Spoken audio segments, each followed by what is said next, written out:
Достар, егер де сіздер өмірден алынған ғибратты оқиғалар мен ислам дініне қатысты бұрын-соңды білмеген қызықты әңгімелер тыңдағыңыз келсе, Құран тағылымы каналына жазылыңыз.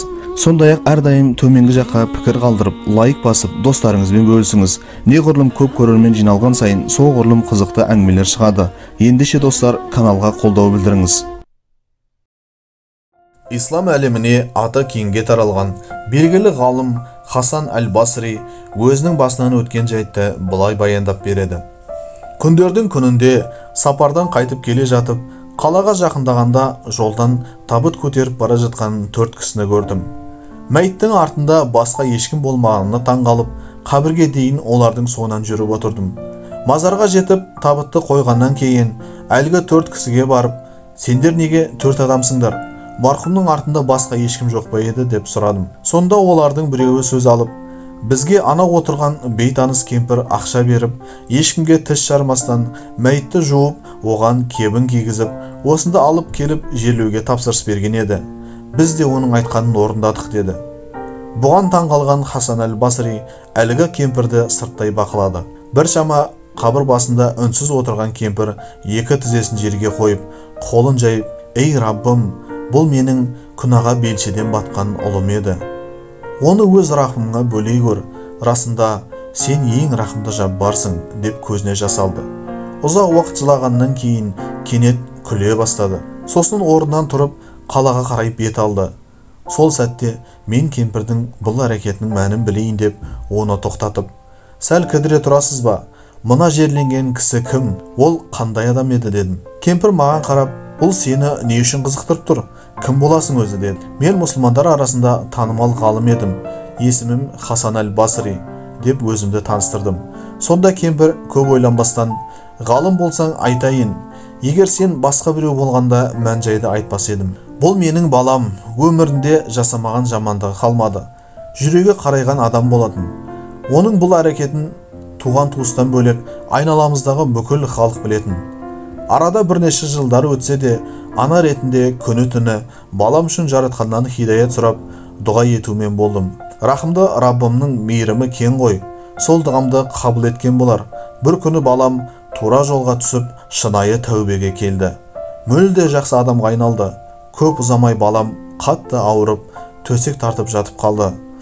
Бойындағы ауруынан айыға алмайтынын білген ұлым бірде мені шақырып, «Ей анашым, менің ажалым жақындаған секілді. Менің дүние салғанымды ешкімге айтпай-ақ қойыңыз. Бәрібір олар мен үшін қайырлы дұға жасамайды. Себебі олар менен ешқандай жақсылық көрген емес. Содан кейін бір өтінішім бар. Мен өлгенде денімді жуып шаю үшін, әрі табытымды қою үшін 4 кісі жалдаңыз. Мені жерлеп болған соң, қабір басына келіп, тізелеп отырып, жаратқанға менің қандай залым адам болғанымды айтыңыз. Сосын қабір басынан ешқайда кетпей, 1 сағат отыра тұруыңызды сұраймын.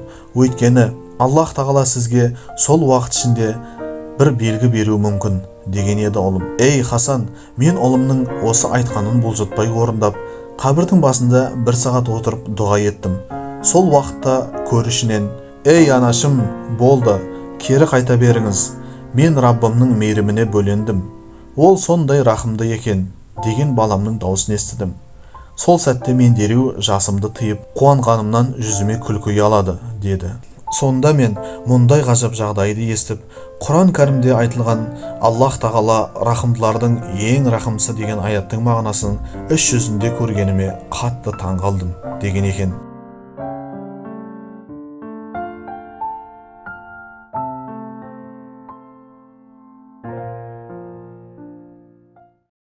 Белгілі ғалым Мұхаммед Мутауалли әш-Ша'рауи өзінің басынан өткен жайтты былай баяндап береді. Рамазан айының алғашқы күні еді. Мешітте кезекті дәрісімді өткізіп, ақшам уақытына 1 сағат қалғанда үйге қарай бет алдым. Артымнан дәрісіме қатысқан бір жігіт қуып жетіп, үйінде ауыз ашуға шақырды. Оның жағдайы өте төмен, кедей жан екенін бәрі білетін. Соған қарамастан мені қонаққа шақырды. Мен оның көңілін түсірмейін деп, үйдегі бар тірлігіме қарамастан келістім. Содан әлгі жігіттің үйіне қарай бет алдық. Үйге келген бойда оның қатты кедей тұратынына көзім тағы жетті. Үйде жиһаз деген мүлде жоқ. Соған қарамастан оның жүзінен нұр шашып, өзін ең бақытты жан сезінетіндей еді.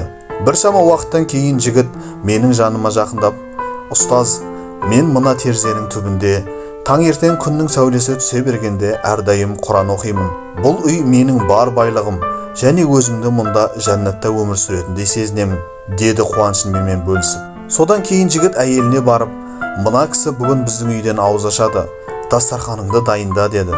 Сонда әйелі, «Біздің үйде қара нан мен құрма ғана бар, одан басқа ешқандай азық жоқ», деп күрсінді.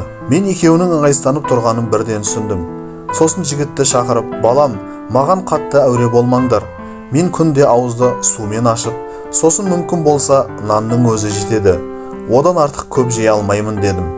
Біршама уақыттан кейін ақшам намазы кіріп, ауыз ашатын уақыт болды.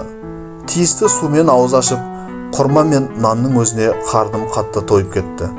Құдды бір үлкен қонақта болғандай жақсы сұхбат құрып, жігіттің үйінен марқайып шықтым. Сол сәтте мен оның үйінде береке барын байқадым. Себебі оның әрбір сөзінде қолында барға шүкіршілігі мен қанағатшылығы байқалды.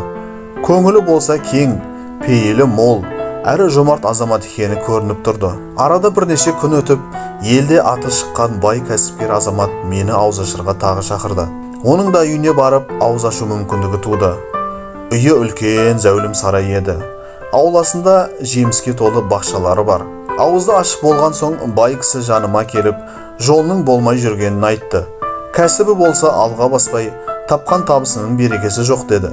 Бала шағасы болса оны әрдайым шығынға батыратынын айтып, еңсесі түскен сыңай танытты.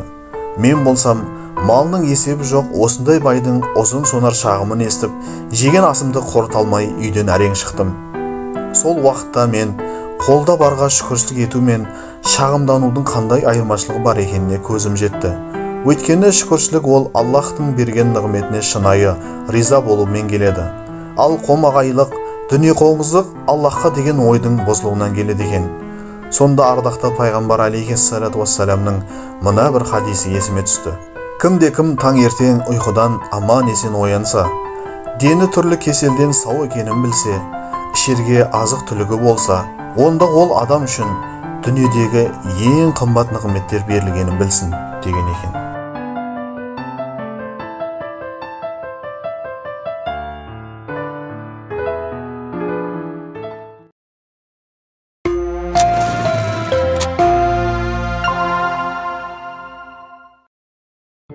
Күндердің күнінде бір мұсылман отбасынан шыққан жігіт мектепті үздік бітіріп, ұшақта ұшуды үйрену үшін батыс еліндегі бір университеттің авиация факультетіне оқуға түседі.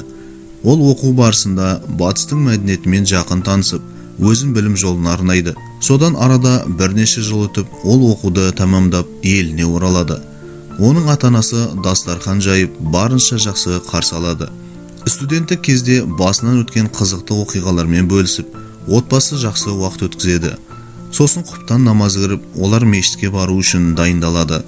Сонда баласы әкесіне қарап, «Әкешім, мен оқуға түскелі намазды оқымайтын болғанмын.